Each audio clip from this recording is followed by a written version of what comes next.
Dave Daubenmire, if you're unfortunate enough to ever have watched any of his videos on YouTube, tends to use a static background of some sort of stadium, and I've never really paid attention to what it is. And him at Meta has made a great article about this one on pathos.com, the friendly atheist blog.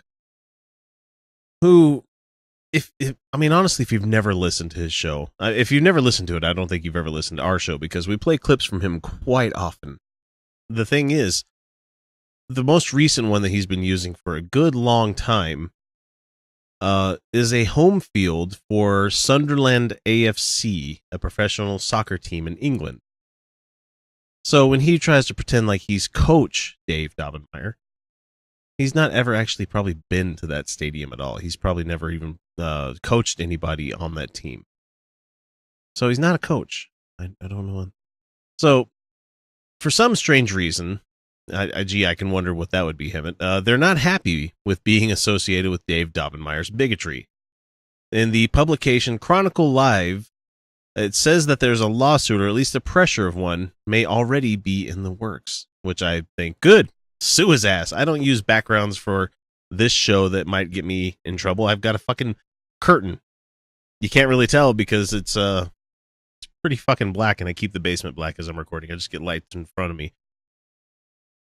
Let's see, what does the article say? It says, a devil's advocate may say that a background of a soccer stadium is generic enough so no one would associate it with one particular team, but in this case, you can see the writing in the seats as they've got different color seats in the bleachers.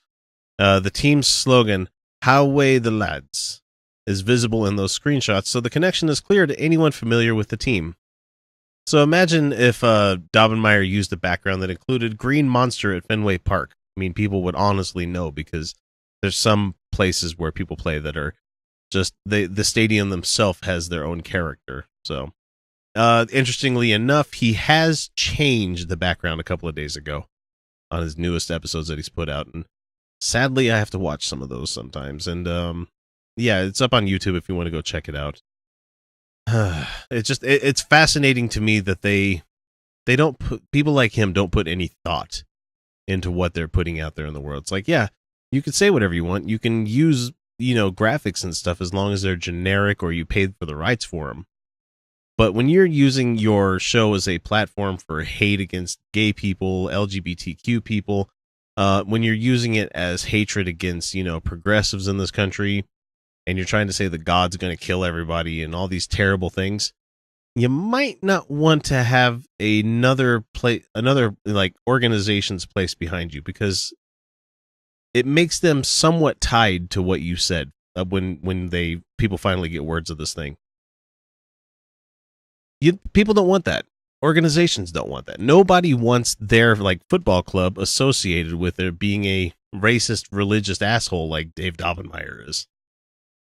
So it's just good practice not to have that shit in the background when you're doing stuff. That's why, like I said, I go with the black background.